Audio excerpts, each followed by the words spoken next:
2007 के नवापुर कन्वेंशन में मैं स्टेज पर खड़ा था और प्रभु की आत्मा ने मुझसे इस प्रकार पूछा, कौन इन लोगों को सच्चे आराधना के विषय में सिखाएगा।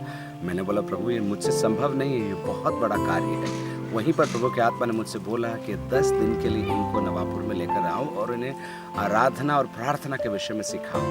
2008 और 2009 में 2 साल हम लोगों ने वो 10-10 दिन का कैंप किया और वहाँ पर बहुत ही बड़ी आशीष मिली, लेकिन पैसों के अभाव में और कुछ अन्य बातों के कारण हम उस दर्शन को और आगे बढ़ा नहीं पाए और एक तरफ रख दिया। लेकिन हमेशा दिल में यह था, प्रभु जवानों के लिए हम क्या कर सकते हैं, फिलाडेल्फिया परिवार के अंदर जवानों के लिए हम क्या कर सकते हैं। पिछले साल फिर प्रभु की आत्मा ने मुझे वही बात याद दिलाई और इस बार एक नया दर्शन दिया। बोला, जाओ अलग अलग जगह पर 3-3, 4-4 दिन के कैंप करो और वहाँ पर जवानों को एकत्रित करके इस दर्शन को पूरा करो। मैंने बोला, प्रभु मुझसे अकेले नहीं हो सकता।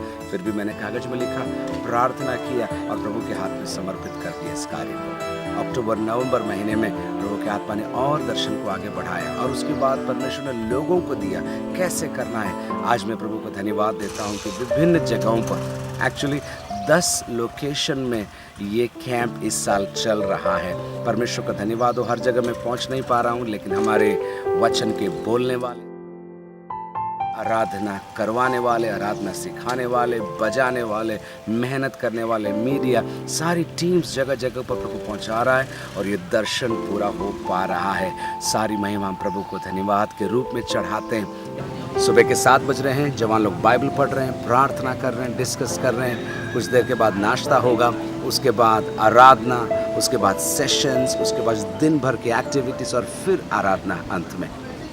3 चीज़ हम इन कैंप से चाह रहे हैं। पहला, एक आराधना करने वाली एक नई पीढ़ी। दूसरा, प्रार्थना करने वाली एक नई पीढ़ी। और तीसरा, सेवकाई में जाकर प्रभु की महिमा करने वाली एक और पीढ़ी। एक और बात मैं कहना चाहता हूँ आपसे, दर्शन जब परमेश्वर देता है तो वो एक बीज के समान होता है और बीज कभी मरता नहीं है। वही दर्शन जो प्रभु ने 2007 में दिया था, 2016 में थोड़ा और आगे बढ़ रहा है और मुझे विश्वास है आने वाले दिनों में हर कलीसिया, हर राज्य में जवानों की एक ऐसी सेना तैयार होगी जो आराधना, प्रार्थना और सेवा के लिए तत्पर रहेगी। आप हमारे साथ जुड़िए। प्रभु आपको बहुत आशीष दे।